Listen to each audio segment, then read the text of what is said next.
it was my senior season, and it was just the whole time I just wanted to make sure I had fun. I left everything out there, and I mean it'll go down as one of the best seasons to ever happen in South Florence, and for me, I will never forget it. And you're in the record book, so they won't forget you either. Yes, sir. That was a goal of mine, kind of back of my mind. Keep up without. I kept up with all that stuff, but at the end of the day, I just went out there and I did my thing, and that's what led me to those records. Again, but there were several moments throughout that season where, I felt myself as a pitcher progressing and getting better. There was always some change for me to make. Experiment with different grips, off-speed stuff, some timing things, just little things to help me become better. And at the end of the day, I felt like I got better as a person and as a pitcher after this season. We had a good season as a team. We played together as a team.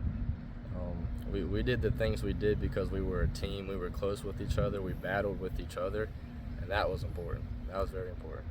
So all the North Myrtle Beach losses were tough, but they help you grow. They help you learn things about your pitching performances and things. It exposes weaknesses, but it also exposes strengths, and it helps you become a better pitcher. What did you feel your strengths? Which strengths of yours shone out this past season?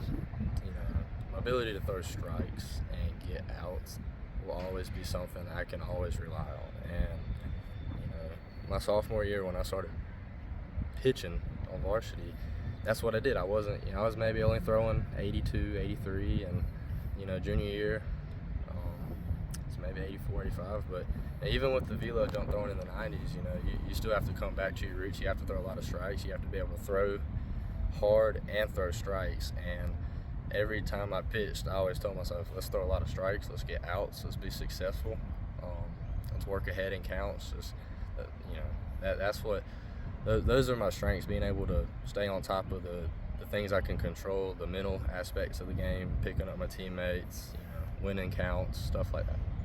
Look back on your career. Obviously, you're in the record books. You're the all-time strikeout leader.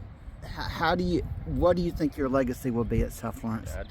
I hope that whoever is the predecessor to that, they pitch to outs, they pick up their teammates. I never wanted it to be about myself or anything like that. It's great to have those records, and it's a lot of hard work paid off. But I owe it to more than just myself. I owe it to my parents, my coaches, my teammates, the people who come out and support us. Everybody, everyone who backs the Bruin baseball program. It's bigger than me just going out there and pitching.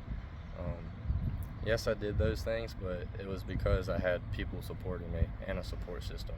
Aydin came in, as a seventh grader, a little pup, and I got to see him develop from the seventh grade through the 12th grade, and just watching him develop his work ethic and him working on his skills on the mound, really meant a lot to the program because, not only did he make himself better, he made people around him better because, he was never one of those guys that was all about him. He always, when we were in the weight room, he was always encouraging the other guys to work out. He was always giving advice to the other guys on working out. He would go down with the young pitchers, work with them in the bullpen. And, that's the stuff that don't show up in the stats. Aydin put up phenomenal stats, the times he was here, when he was here. I can't imagine how many strikeouts he would have wound up if he had not had the COVID year. He had 377 career strikeouts, and that was in 3 years of varsity baseball, not in 4 years of varsity baseball. And so for him to be able to put up the numbers like that, everybody sees that, everybody reads about that, but what they don't see is what he did behind the scenes, what he did helping out the younger players, and what he did helping out his fellow teammates. So, that's the part. Obviously his performance on the mound is going to be missed now that he's graduated, but his leadership's going to be missed as well.